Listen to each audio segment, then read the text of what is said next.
Okay, so you know how saving for your kids' college can feel kind of overwhelming? Yeah, it's like everyone's got an opinion. Right. And the costs just keep going up. Exactly. But what if I told you there's like a super simple way to do it? I'm listening. It all boils down to small, consistent savings, especially with a 529 plan. Oh yeah, 529 plans are awesome. People think they need a ton of money to start, but they really don't. That's what we're diving into today, and we'll break down how those small savings can really grow over time. Especially with compounding. Yes, it's like that snowball effect. Totally. It starts small and then bam. It just keeps getting bigger. So like even setting aside just $50 a month in a 529 plan for 18 years could get you over $20,000. Yeah, assuming a 6% average annual return, of course. Of course. Okay, so we keep saying 529 plan, but what exactly is that? It's a savings plan specifically for education expenses. It's kind of like a special savings account where your money grows without being taxed every year. Oh, I like the sound of that. And then when you take the money out for college, those withdrawals are tax-free too. Wow. So it's like a double whammy of tax benefits. Yes. I know there are two types of 529 plans, right? Yep, we've got education savings plans and prepaid tuition plans. What's the difference? Education savings plans are way more common. You basically contribute money and then you choose how it's invested. So kind of like a 401k or Roth IRA? Exactly. You can choose a bunch of different options like mutual funds. Gotcha. So you've got more control over your investments. Yep. And since the market goes up and down, there's a chance for bigger returns, but also a chance for losses. I see. What about those prepaid tuition plans? So with prepaid tuition plans, you're basically locking in today's tuition rates at a specific school. So like you pay now and then it doesn't matter if tuition goes up later. Right, which sounds great, but there are a couple of things to watch out for. Oh, like what? They usually only cover tuition, not things like room and board, books, all that. Okay. And they might limit your school choices. So if your kid changes their mind, you might be stuck. Okay, so prepaid tuition plans are like good for some folks, especially if they're like 100% sure about the school. Right. But for people who want more flexibility and the chance for bigger returns, then those education savings plans sound like the way to go. Absolutely. And when we talk about 529 plans, we got to talk about taxes. Oh, taxes. Everyone's favorite topic. I know, right? But with 529 plans, it's actually good news. We talked about that tax-free growth and withdrawals. But over 30 states even give you a deduction or credit on your state taxes just for contributing. Wait, so like the state is basically paying you to save for college? In a way, yes, though there are some rules. Usually you got to invest in your own state's plan to get that benefit. But a few states let you invest in their plans even if you're not a resident, which can be a good move if your state's plan isn't great. Interesting. So it's like another perk on top of everything else. Exactly. Okay, but what if like grandma and grandpa want to contribute too? Can they do that? Totally. And it's actually a super smart move. How come? Well, they can use it to avoid those pesky gift taxes. In 2024, each grandparent can gift up to $18,000 to anyone they want. No taxes. Wow, so each grandparent could put $18,000 a year into a 529 plan for each grandkid, and it wouldn't count towards that limit. You got it. That's amazing. And then there's the 5-year rule too, right? Right. With that, grandparents can actually put in a lump sum of $90,000 at once, which is basically 5 years worth of those annual gifts all at once. Okay, so that's $90,000 per grandparent, so $180,000 total. Yep, and no gift taxes. Wow, that could really supercharge a college fund. Exactly. And it really shows how powerful those small savings can be, especially with some smart planning. Totally. Okay, so we've talked about how great 529 plans are, but what happens if, like, life happens? Yeah. What if the kid doesn't go to college after all? That's a really good question, and that's what we'll talk about after a quick break. Awesome. Stay tuned. We'll be right back. So we were talking about what happens if a kid doesn't end up going to college. Right, like what happens to all that money in the 529 plan? Well, the good news is 529 plans are actually pretty flexible. Oh, that's good to know. Yeah, you've got options. Like you can actually change who the beneficiary is. Oh, so like if my kid decides to become a chef instead of a doctor, I could switch it over to my other kid who's going to mid school. Exactly. And it's not just limited to siblings. Oh, yeah? You can change it to a whole bunch of different family members, like a step sibling, a spouse, a first cousin. Wow, so there's like a lot of options. Yeah, they really try to make it adaptable. Okay, so we can switch the beneficiary. But what about the money itself? Is it only for tuition or can it be used for other stuff too? That's another great thing about 529 plans. You can use them for a bunch of different expenses. Like what? Well, of course, there's tuition, but also fees, books, supplies, even room and board. Oh, wow. So it covers pretty much everything. Right. And there are even more options now because of these recent changes. Like, did you know you can use up to $10,000 from a 529 plan to help pay off student loans? Wait, really? Yep, for the beneficiary or their siblings. Oh, that's awesome. So even if they graduate with some debt, they can use some of that 529 money to help pay it down. Exactly. It's super helpful. Okay, so we've got flexibility in who can use the money, flexibility in what it can be used for. What about choosing a 529 plan? Like, how do I even know where to start? Yeah, it can definitely feel overwhelming with so many options out there. Right. But there are a few things you can focus on to help you choose. First, check if your state offers a tax deduction for contributions to their plan. Oh, right. We talked about that earlier. That's like a bonus from the state just for saving for college. Exactly. But even if your state doesn't have a deduction or if you're looking at other plans, you still want to compare those fees. Fees. Like what kind of fees?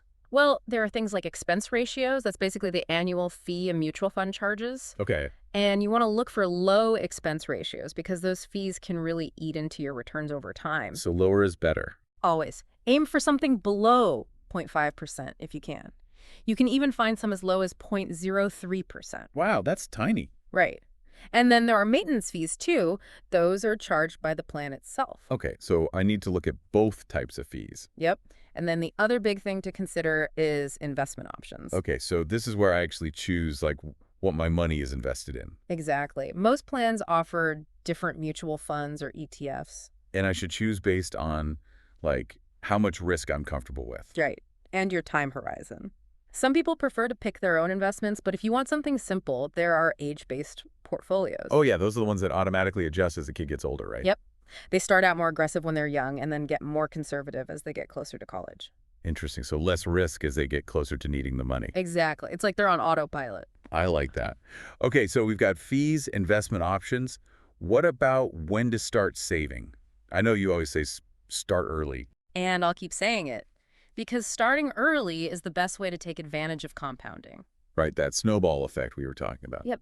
The more time your money has to grow, the bigger that snowball gets. But what if someone's listening to this thinking, oh man, I wish I had started earlier, but my kids are already in high school.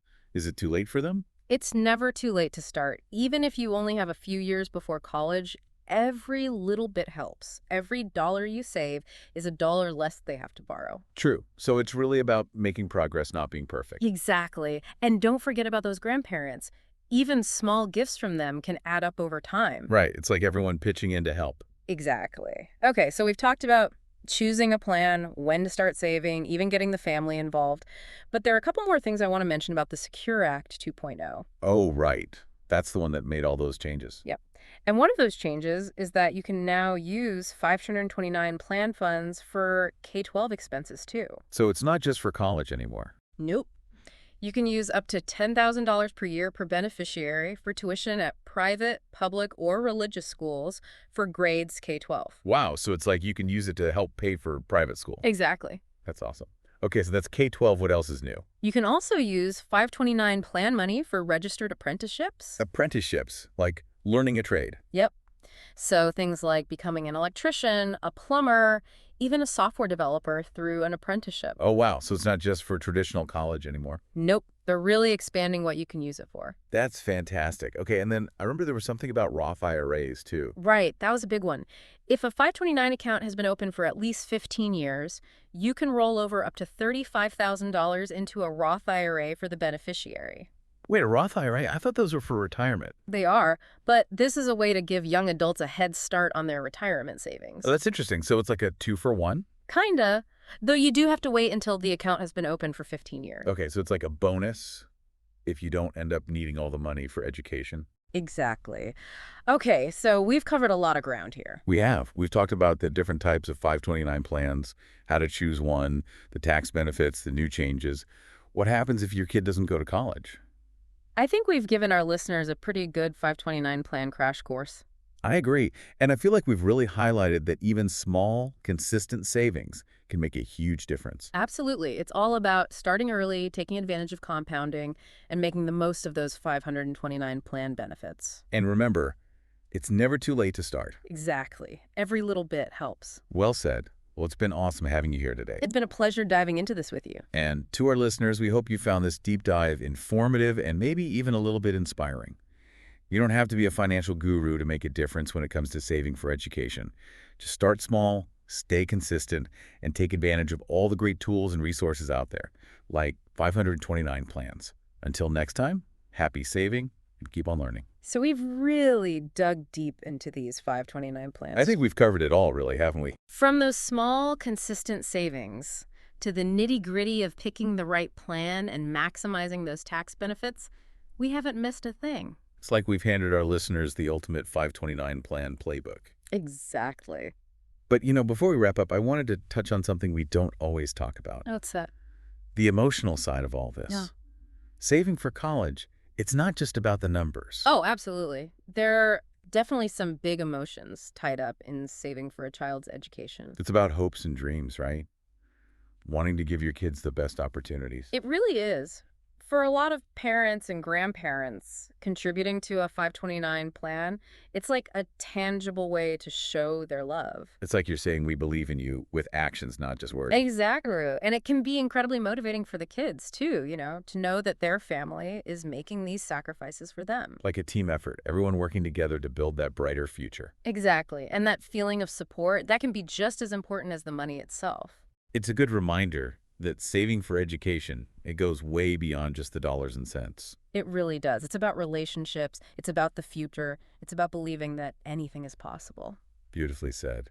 Well, it has been an absolute joy having you on this deep dive. The pleasure was all mine. I always love talking about ways to help people reach their financial goals. And to everyone listening out there, we hope you enjoyed this deep dive into the world of 529 plans.